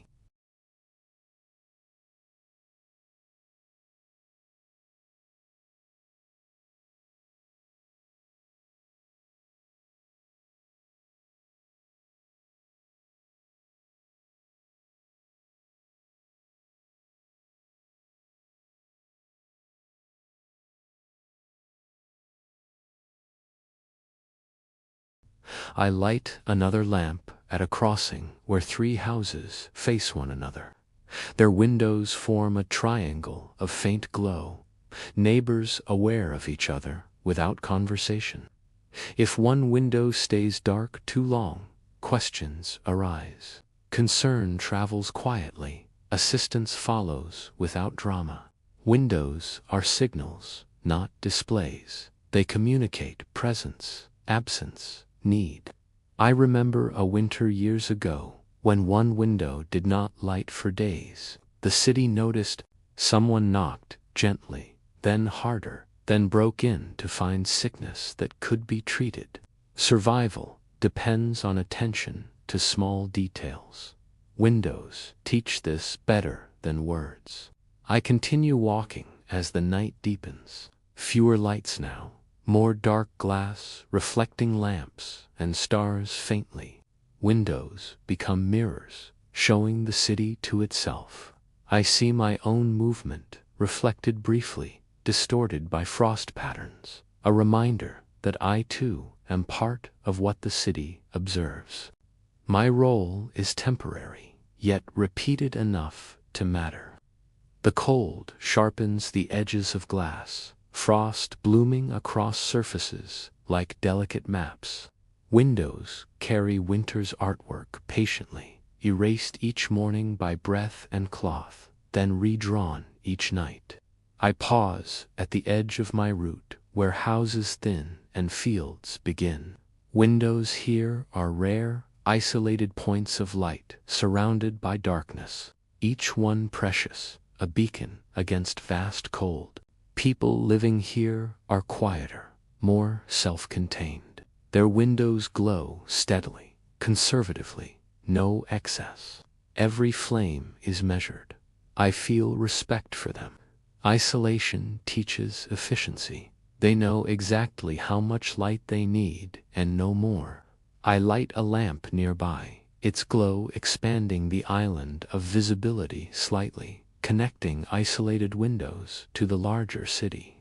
This is my favorite part of the route, where my work feels most necessary.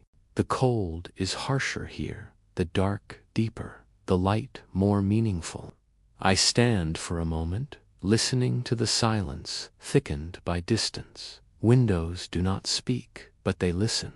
They hold warmth like secrets. They guard dreams. I think about how windows change at dawn, how they slowly release the night. Curtains loosened, frost wiped away, light reversed. The city wakes gradually, but that is another shift, another rhythm. My work belongs to night, to this quiet exchange between darkness and domestic glow. As I turn back the way I came, lamps steady behind me, I feel the city settling, windows dimming further, some going dark completely, sleep claiming territory. I move carefully now, my footsteps softer, respecting the fragile boundary between rest and disturbance.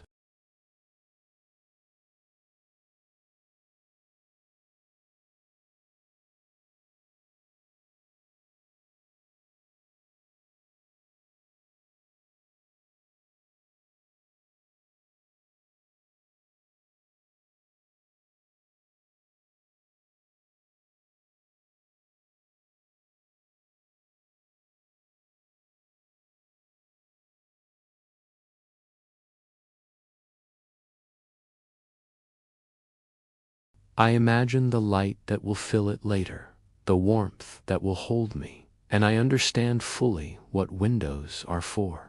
Not observation, not display, but quiet continuity.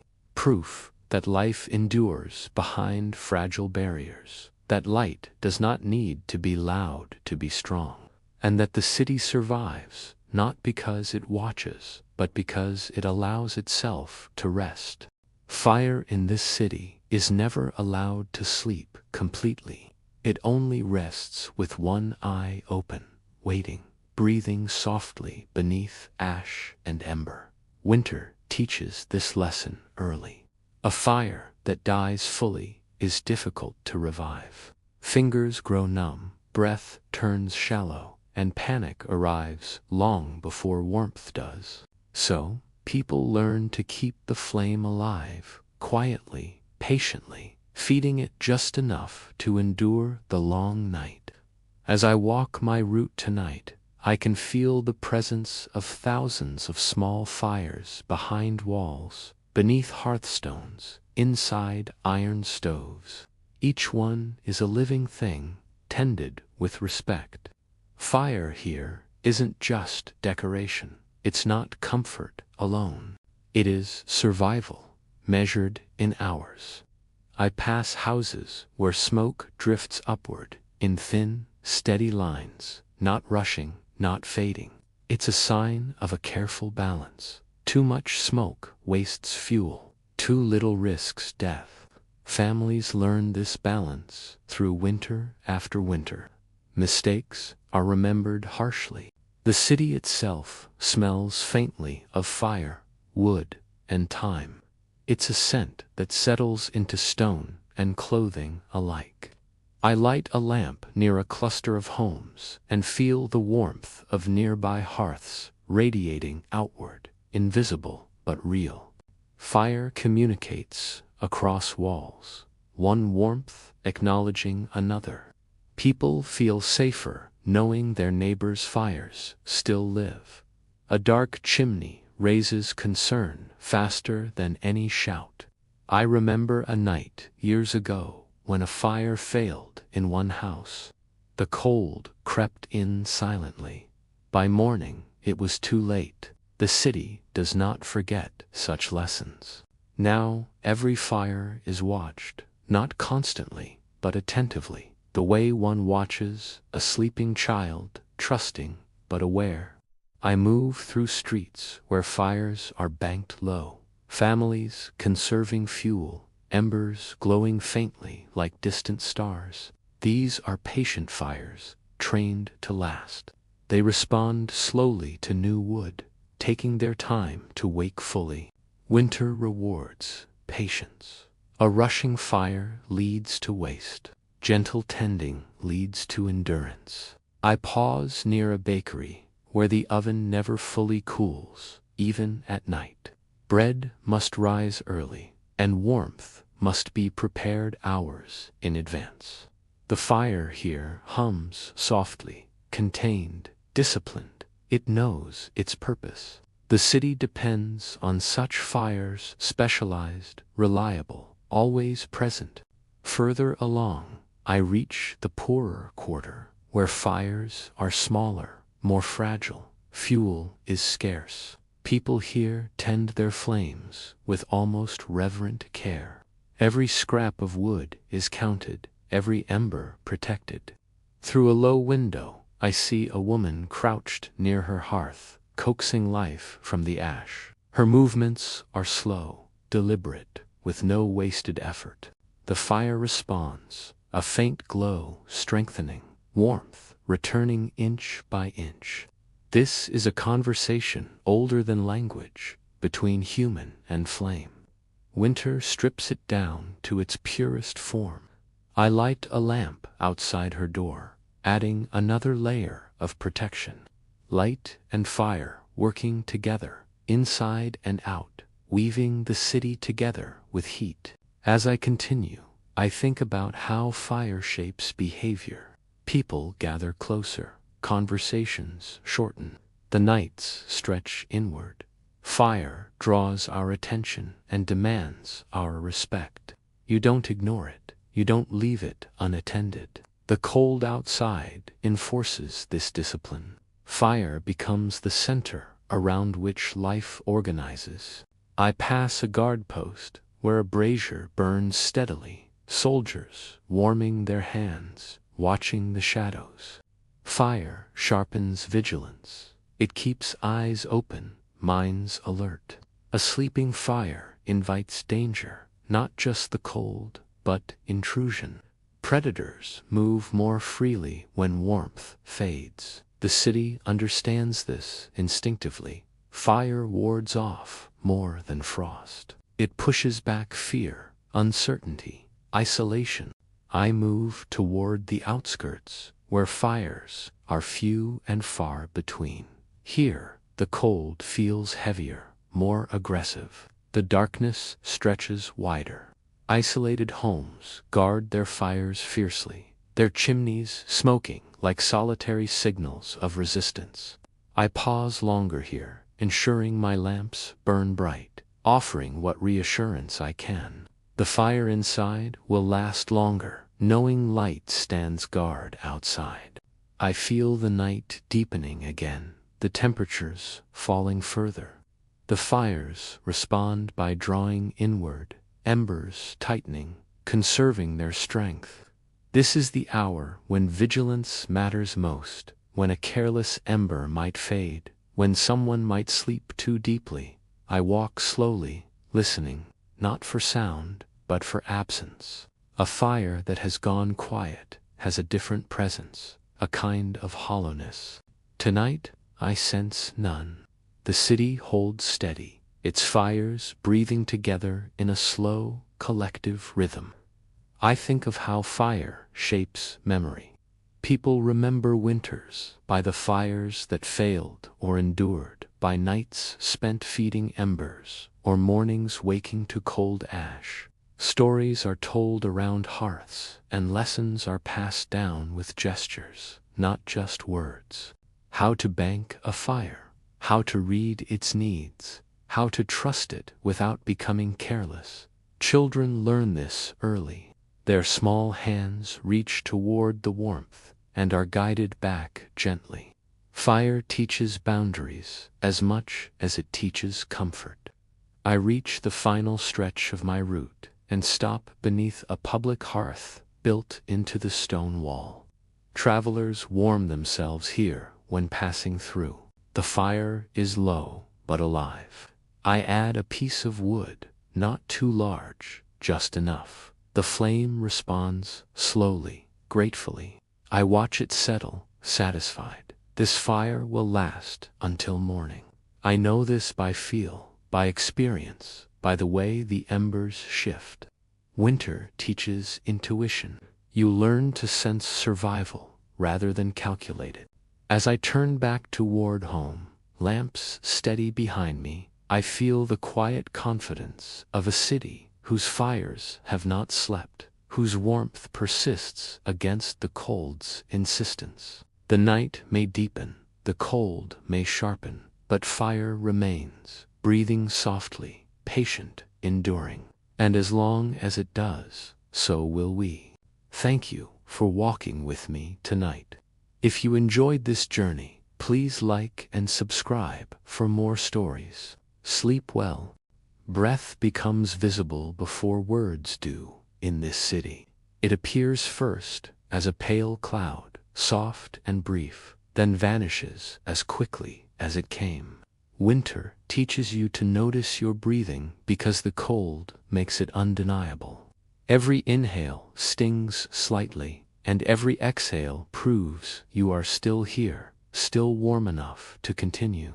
As I walk my route tonight, I watch breath rise from doorways, from guards standing still, from animals shifting in their sleep. Each cloud is a small declaration of life against the cold. Breath is not wasted here. People do not sigh carelessly or speak without reason. Air costs something when it is this cold. Lungs work harder, chests tighten, so breath becomes measured, intentional. I slow my own pace, matching the rhythm the city prefers at night. Short, steady steps, and slow, deep breathing, conserving warmth, conserving energy. Breath teaches patience. Rushing leads to dizziness, to panic, to mistakes. Winter punishes impatience swiftly. I pass a group of men huddled near a brazier, their breaths overlapping, the clouds merging into one larger shape. They speak quietly, their words carried on breath that fades before traveling far. Secrets stay close here, not by choice, but by physics. The cold stiffens the air. Sound falls quickly, and breath does the same. Intimacy forms naturally from this, conversations drawing inward, faces closer, trust building through proximity. I light a lamp nearby and watch how breath interacts with the flame. Warm air rises, carrying the vapor upward. Fire and breath work together, sustaining one another. Without breath, the fire dies. Without fire, the breath weakens. The entire city lives in this delicate balance. I move on toward the river road, where the wind sharpens the cold even further. Here, breathing becomes harder. The air is slicing, demanding your full attention. People pull their scarves higher, cupping hands closer to their faces, redirecting breath inward to conserve heat. I can feel my own lungs adjust, becoming slower, deeper. Winter trains the body without mercy. Those who resist it suffer. Those who adapt endure. I think of how children learn this instinctively. Their breathing is shallow at first, then corrected by the cold. Adults watch closely, guiding without explanation. The lesson arrives through sensation, not instruction. Breath fogs the air near low windows where sleepers lie close together, families sharing warmth. Their combined breathing creates a faint haze that lingers in the air. The city feels alive in these moments, not through noise or movement, but through respiration. Thousands of lungs working in quiet unison. I pause near an infirmary where the breath sounds different. It's labored, uneven. Coughing interrupts the rhythm. Winter tests the weak harshly. Breath becomes the battlefield. Healers listen carefully, not to words, but to the airflow, to the pauses between inhales, to the weight of each exhale. Survival often depends on these subtle cues. I light a lamp here and let it burn a little longer than usual, offering steadiness, a small reassurance. Light doesn't heal lungs, but it can calm minds, and calm preserves breath, while fear steals it. I move toward a cluster of homes where animals sleep indoors. Their breathing is louder, heavier, warming the space. Humans adapt to this sound, finding a strange comfort in it. Breath becomes a part of the background, proof that heat is being generated, that life is being maintained. I remember my first winter here, how the sound of breathing kept me awake. Every exhale was startling, every pause alarming. Now it soothes me, a quiet lullaby of endurance. I reach the market square, where few people breathe openly now. Most stalls are empty, the merchants long asleep. The air feels stiller, here colder. Breath dissipates instantly, swallowed by the empty space. I adjust a lamp and watch my own breath rise, curl, and vanish. It's a powerful reminder of impermanence. Breath exists only for a moment, then it is gone, replaced by the next. Survival is simply continuing this exchange, one breath after another. Winter reduces life to its essentials. Breathe, keep warm, rest, repeat. I think of how arguments dissolve faster here. Anger requires breath, and raised voices cost precious energy. The cold discourages excess emotion. People speak softly, or not at all. Disagreements cool before they can ignite. Breath slows, and hearts follow. The city remains calmer than warmer places, not because the people are gentler, but because winter enforces a natural restraint. I walk past a guard tower where soldiers practice controlled breathing, trained to stay alert without exhausting themselves. Breath as discipline, breath as control. Panic wastes air, composure preserves it. These are lessons that carry into civilian life. People learn to breathe through fear, through loss, through the long, dark nights. Endurance becomes a habit. I feel the night deepen again. It's colder now. Breath forms thicker clouds as the city responds by pulling inward. Fewer people are outside, and more breath is contained behind walls, shared, recycled, treasured. I move carefully, my own breathing, steady, familiar. The rhythm of my work syncs with my lungs. Step, inhale, step, exhale, lamp by lamp, breath by breath. I reach the edge of my route where the city meets open land. The cold is strongest here. Breath struggles and lungs protest, but habit carries me through. I light the final lamp and stand still for a moment, breathing slowly, deeply, letting the cold sharpen my awareness rather than my fear. I listen to the sound of my own breath inside my scarf, muffled, contained, safe. This is what the city teaches, not to conquer the cold, but to live within it, to let your breath become quiet and strong, to survive without noise. As I turn back toward home, with the lamps steady behind me, I feel the collective breathing of the city settling into sleep. A vast organism resting, its lungs rising and falling together, holding warmth against the night. And I know that as long as this breath continues, measured and patient, the city will endure, one quiet exhale at a time. Thank you for watching. Sleep in this city does not arrive all at once. It settles slowly, gently, like snow layering itself over stone. Winter teaches people to sleep in stages, never fully surrendering at first, always listening, always aware. As I walk my route tonight, I feel the city slipping into its deeper rest, one layer at a time. First, the streets quiet. Then, the lamps steady their glow. And finally, the breath behind the walls slows. Sleep here is not an escape, it is a strategy.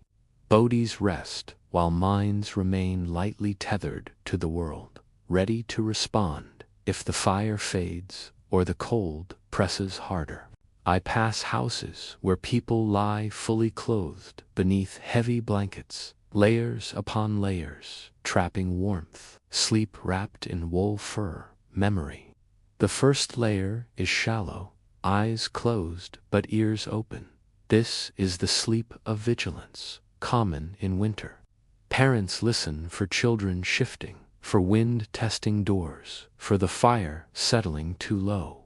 The city hums softly in this state, not fully awake, not fully asleep, a shared in-between. I light a lamp and see no movement, but I know many are aware of my presence, sensing the light change through fabric, recognizing the subtle glow that means the night is being tended. This reassurance travels silently, allowing the second layer of sleep to arrive. This one is deeper. Breath steadier, muscles loosening. Dreams begin to form, not vivid yet, just impressions, warmth, remembered, summer recalled faintly. The cold outside is kept at a distance by trust. I walk through the merchant quarter, where sleep comes later. Minds linger on numbers, routes, debts. But even here, winter enforces rest eventually. Exhaustion overrides calculation. Ledgers close in the mind, and breath deepens. The second layer settles. Further on, I reach the poorer homes, where sleep is lighter, the layers are thinner, and the cold is closer. People here wake more often, feeding fires, adjusting blankets. But even this broken sleep is layered. Moments of deep rest are stitched together by vigilance. Survival does not require perfection, only persistence. I think about how children sleep differently. They fall quickly into the deepest layer, their bodies trusting completely, their warmth borrowed from adults. They dream vividly, their sleep thick and heavy. Winter allows this. Adults sacrifice depth so children can sink safely. The city accepts this trade without discussion. It is understood. I pass an infirmary where sleep comes hardest. Pain interrupts the layers. Breath catches. Healers encourage rest in fragments, knowing even minutes matter. Sleep here is medicine, layered carefully between moments of discomfort. The firelight is dimmed but not extinguished. I adjust a lamp outside, offering steadiness. Sleep leans on predictability. A light that remains constant encourages the body to let go. I move toward the old quarter, where stone walls hold the cold longer. Sleep here requires more layers, more effort. People bank their fires higher, pile their blankets thicker, sleep wrapped tight against an ancient chill. Yet when it comes, it is profound. Stone shelters dreams deeply, and memories seem to settle into the walls themselves. The city dreams with its inhabitants, layers of sleep overlapping like history. I feel the night deepen, fewer breaths outside, more behind the walls. The third layer of sleep arrives for many. This is where waking would feel disorienting, where dreams take full shape, stories replay, fears soften, hopes stretch gently. Winter nights are long enough to allow this depth, unlike summer where sleep is short and broken by light. The cold grants time, and time grants rest. I pause beneath a cluster of windows, now fully dark, no flicker, no movement. These houses have reached the deepest layer. Trust is complete. Vigilance handed over to habit, to neighbors, to the city itself. I feel I must be careful not to disturb this balance, so my steps become slower, my movements deliberate. The city feels heavy with rest, as if it is breathing deeper. I think of how sleep in layers teaches patience. You cannot rush it, you cannot force it. You accept each stage as it comes. This lesson carries into waking life.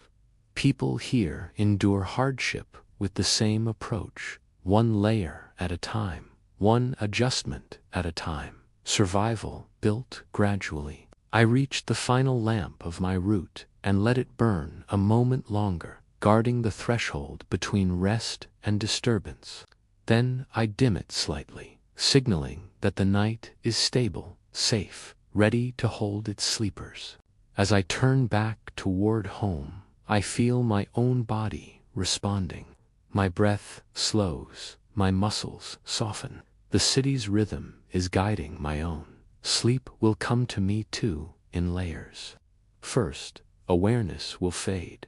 Then, my thoughts will loosen. And then, dreams will open quietly. Winter has taught us all to rest without abandoning responsibility, to trust the systems we have built through repetition, fire, light, breath, community. I extinguish my lamp at my door and step inside. The warmth closes around me, and the darkness is welcoming. I lie down, fully clothed as always, my layers arranged carefully, listening to the final sounds of the night. The city is settled now. Sleep is approaching like snowfall, gentle, patient, protective. And as the last layer arrives, I know the city will keep watch, holding us all through another long winter night. Thanks for listening. If this story resonated with you, consider subscribing for more tales from the quiet hours. Morning in this city doesn't start with the sun.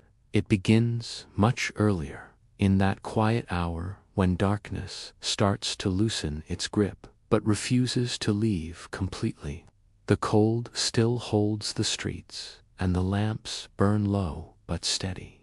This is the quietest transition, the one most people never see. As I walked the final stretch of night for the last time before dawn, I feel the city preparing itself without noise, without any announcement behind walls. Breath deepens. Fires shift from guarding sleep to welcoming work. The rhythm changes, subtly, almost imperceptibly. Winter teaches patience, even to time itself.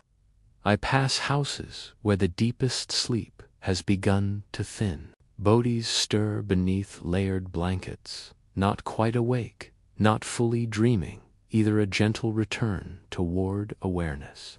Children curl closer, adults stretch cautiously, testing the cold before committing to movement. The city doesn't rush them, it waits. It's always waiting. I adjust a lamp near the well, where the first footsteps will soon appear. Those who rise early do so not from ambition, but necessity. Water must be fetched before the ice thickens again. Fires must be fed before the embers weaken. Animals must be checked before the cold steals their strength. Morning here is responsibility, arriving quietly, not optimism. I watch the frost patterns shift on the windows. Breath inside warms the glass, creating small, clear circles where faces will soon appear. These are the first signs of day, not light, but warmth pushing outward, persistence revealing itself. I think about how mornings elsewhere announce themselves so loudly, with bells, traffic, voices. Here, they whisper, winter demands restraint. Sound is still costly, energy is conserved. People greet the day internally first, gathering resolve before they move. I move toward the market square, where the lamps still glow, their flames steady, guiding the early risers safely. The shadows shorten slightly, not because the light has increased much, but because the darkness has relaxed its hold. I can feel it in the air, less sharp, less hostile. The city exhales. I remember my first winter mornings here, how disorienting they felt. Waking without light, working without brightness, trusting routine more than sight. Now it feels natural, even comforting. A dawn without spectacle teaches humility. The world doesn't owe you beauty. It offers survival first. I pass the guard post where soldiers shift watch, their faces tired but calm. The night has passed without incident. This is success. Uneventful survival is the city's greatest achievement. No celebration is needed, just continuity. I extinguish a lamp near the administrative quarter, its duty complete. Another, lit further on, will take over. Light hands responsibility to light a relay rather than a replacement. Winter prefers overlap to gaps. I move toward the river road, the frost crunching softly beneath my boots. The sound is different now, less brittle, signaling a change. The water beneath the ice flows just a little faster, responding to a subtle warmth. Even frozen systems adjust. Nothing remains static forever. This knowledge carries hope quietly. I pause at the edge of my route, where the fields meet the stone. The lamps thin out here, and darkness thickens again away from the city's core. I extinguish the final lamp, trusting the morning to arrive on its own terms, a trust built from countless nights, just like this one. I turn back toward home as the city transitions fully into its morning rhythm. Doors will open soon. Fires will brighten. Breath will rise more frequently into the air. Work will begin without fanfare, survival continuing seamlessly from rest. I pass beneath windows now faintly glowing again, curtains loosening, life re-emerging. The city wakes not as a sudden event, but as a continuation. Night doesn't end. It transforms, becoming day without protest. I feel a deep satisfaction in this. My role is complete. Lamps extinguished, darkness no longer a threat, light no longer needed. The city has learned to carry itself through winter nights, through layered sleep, through breath and fire and patience. My work was never about fighting darkness, only about guiding people through it gently. I reach my door and step inside. Warmth closes around me. The sounds of morning are muffled, but present. I sit for a moment before resting, listening to the city's new rhythm. It's slower than the night in some ways, but heavier with purpose. The cold remains. Winter doesn't end with dawn, but the hardest part has passed. Another night survived, another cycle completed. I lie down, knowing the city will not forget this balance. Tomorrow night, the lamps will need lighting again. Footsteps will return. Windows will glow. Fires will breathe. Sleep will layer itself carefully. And morning will begin once more before light.